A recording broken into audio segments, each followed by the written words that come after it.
బాగా చదువుతున్నారా? Very good.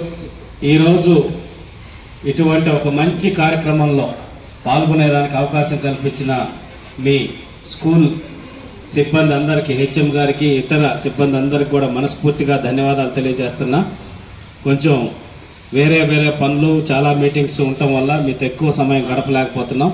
ఖచ్చితంగా ఇంకొక రోజు వేరే కార్యక్రమంలో వచ్చి ఎక్కువసేపు మీతో పాల్గొనేటటువంటి కార్యక్రమం రూపొందించుకుంటామని తెలియజేస్తున్నాం. నాకు రూరల్ ఎడ్యుకేషన్ అన్న జెడ్పీ, ఎస్పెషల్లీ జెడ్పీ స్కూల్స్ని డెవలప్మెంట్ చేయడం కూడా చాలా ఇష్టం. 2014 నుంచి 19 మధ్య జెడ్పీటీసీ సభ్యుడిగా, అలాగే ప్రకాశం జెడ్పీటీసీ సభ్యుల సంఘం అధ్యక్షుడిగా ప్రకాశం జిల్లాలో పనిచేశాను. అప్పుడు ఆల్మోస్ట్ నాడు నేను ఇట్లాంటి కార్యక్రమాలని ఇప్పుడు తెచ్చారు, కానీ 3.5 కోటి పైచిలకు నిధులు పెట్టి అన్ని జెడ్పీ స్కూల్స్కి జిల్లాలో ఉన్న 56 మండలాల్లో ఫస్ట్ కాంపౌండ్ వాల్స్ కట్టించాం మేము.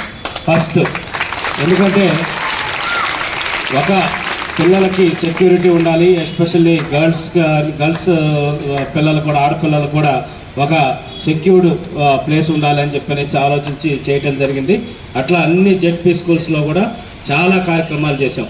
రోబోటిక్స్, ఫ్రీ రోబోటిక్స్ వర్క్షాప్స్ కానీ, బాలచేతన అని ఆర్ట్ ఆఫ్ లివింగ్ వాళ్ళ ప్రోగ్రామ్స్ కానీ, personality development programmes, robotics training programmes, ఇవన్నీ కూడా ఫ్రీ ఆఫ్ కాస్ట్ కింద జెడ్పీ స్కూల్స్లో కార్యక్రమాలు చేయడం జరిగింది.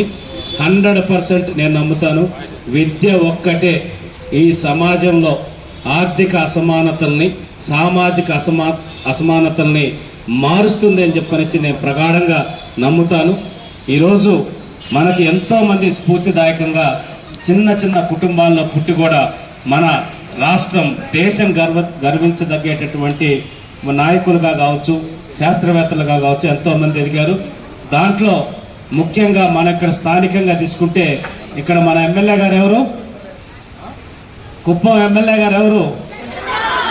చంద్రబాబు నాయుడు గారు. ఏమన్నా ఒక 100 కోట్లు 1000 కోట్లు ఆస్తుండే కుటుంబంలో పుట్టాడా? లేదు కదా. ఆయన కూడా అతి సాధారణమైన రైతు కుటుంబంలో, వ్యవసాయం చేసుకునేటటువంటి ఒక చిన్న కుటుంబంలో పుట్టి, విద్య ద్వారా, కష్టపడి చదివి విద్య ద్వారా ఒక మెరిట్ స్టూడెంట్